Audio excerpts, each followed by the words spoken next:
அஸ்ஸலாமு அலைக்கும். கிட்டத்தட்ட 2, 3 மாசமா என் தம்பி என்ட்ட ரொம்ப நாளா கேட்டது வந்து மஞ்ச சோறு செஞ்சு தான்னு சொல்லி ரொம்ப நாளா கேட்டாரு. அன்னைக்கு வந்து அவரோட பர்த்டேவா, சரி அவர் கேட்ட ரைஸே செய்யலான்னு சொல்லிட்டு தான் ஃபர்ஸ்ட்டு வந்து நல்லா 2 தேங்காய் வந்து திருகி நல்லா பால் புழிஞ்சு எடுத்துக்கிட்டேன். இதுக்கு வந்து பால், தண்ணி பால்லாம் தனியா எடுக்க தேவையில்ல. மேக்ஸிமம் அதில எத்தனை 2 பால்க்கு வரைக்கும் நல்லா வந்து தேவையான அளவு பால் எடுத்துக்கங்க. இப்ப எடுத்துட்டு அதோட நமக்கு தேவையான பொருள் ஒரே ஒரு வந்து வெங்காயம் நீள வாக்குல கட் பண்ணி அதையுமே எடுத்து வச்சுட்டேன். அதுக்கப்புறம் பிரியாணி இலை, கருவேப்பிலை, பச்சை மிளகா, அதுக்கப்புறம் 4 கப் ரைஸ் எடுத்து அதையுமே தண்ணியில் ஊற போட்டேன். இப்போ வந்து நான் பிரியாணி பாட் தான் எடுத்திருக்கேன். இது வந்து ஸ்டீலு. என் ஹஸ்பண்ட் வந்து 100 லிட்டர் ஓடிஜி கொடுத்து விடும்போது 7 லிட்டரில் ஸ்டீலில் வந்து பிரியாணி பாட்டுமே அங்கேருந்து வாங்கி கொடுத்துட்டாங்க. நல்லா ஹெவி வெயிட்டு. பாட் நல்லா வந்து ஹெவியாக இருந்தது. பார்க்கவும் நல்லா லுக்காக சூப்பராக இருந்துச்சு. எனக்கு செராமிக் பாட்டோட இந்த பாட் வந்து எனக்கு ரொம்பவே பிடிச்சிருந்துச்சி. சைடில் வந்து பொட்டேட்டோவுமே ஃப்ரை பண்ணேன். நைட் வந்து பசங்களுக்கு பார்ட்டி கொடுக்கறதுனால நான் வந்து சிக்கன் எதுவுமே எடுக்கல. ஏன்னா நைட்டு அவர் வந்து பீஸா, பர்கர் இந்த மாதிரி தான் என்கிட்ட செஞ்சு கேட்டிருந்தாங்க. இப்போ வந்து பிரியாணி பாட் அடுப்பில் வச்சுட்டு நல்லா 2 டேபிள் ஸ்பூன் வந்து எண்ணெய் ஊற்றிட்டு கொஞ்சமாக 2 டீஸ்பூன் வந்து வெந்தயம் சேர்த்துக்காங்க. இதில் வெந்தயம் தான் நல்லா வாசமாக இருக்கும்.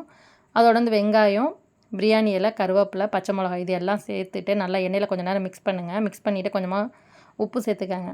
அதோட வந்து 2 இதில் வந்து லைட்டாக இஞ்சி பூண்டு வந்து அதிகமாக சேர்க்க தேவையில்லை. ஒரு வாசனைக்காக தான் சேர்க்குறோம். 2 டீஸ்பூன் வந்து இஞ்சி பூண்டு சேர்த்துட்டு அதையுமே பச்சை வாசனை போகிற வரைக்கும் நல்லா குக் பண்ணுங்கள். இப்போ குக் பண்ணதுக்கப்புறம் இது 1/2 டம்ளர் வந்து தயிருமே சேர்த்துக்காங்க. இன்னும் டேஸ்ட்டுமே இன்னும் நல்லாயிருக்கும். இப்போ அதில் வந்து 1 டீஸ்பூன் வந்து ஜீரகத்தூள், 1 டீஸ்பூன் வந்து மஞ்சள் தூள். இதில் அவ்வளோதான் மசாலா. வேறு எந்த மசாலாவுமே நான் சேர்க்க போகிறதில்ல. சில பேர் வந்து மஞ்சள் தூள் மட்டும் தான் சேர்ப்பாங்க. இதில் நான் வந்து கொஞ்சமாக வந்து ஜீரகத்தூள் சேர்த்துக்கனால இன்னும் மணமாக இருக்கும். நான் வந்து 1 கப் ரைஸ்க்கு வந்து 2 டம்ளர் தண்ணி சொல்லிவிட்டு நான் 8 டம்ளர் வந்து தேங்காய் பால் எடுத்திருக்கேன்.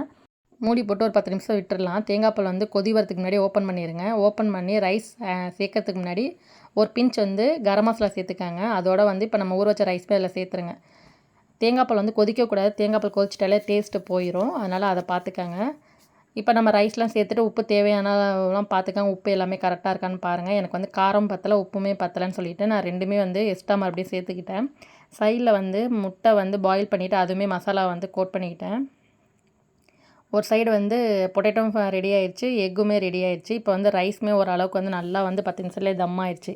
இப்போ லாஸ்ட்டு ஸ்டேஜில் வந்து 2 டேபிள் ஸ்பூன் வந்து நெய் விட்டுட்டு மல்லிக்கீரையும் போட்டு அடுப்பை ஆஃப் பண்ணிடுங்க. இப்போ என் தம்பியுமே வந்துட்டார். அவருக்கு தான் பிளேட்டில் வச்சு கொடுத்தேன்.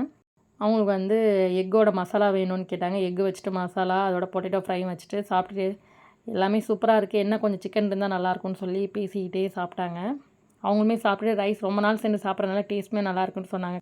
கண்டிப்பாக நீங்களும் இந்த சிம்பிளான ரெசிபி வந்து ட்ரை பண்ணி பாருங்கள்.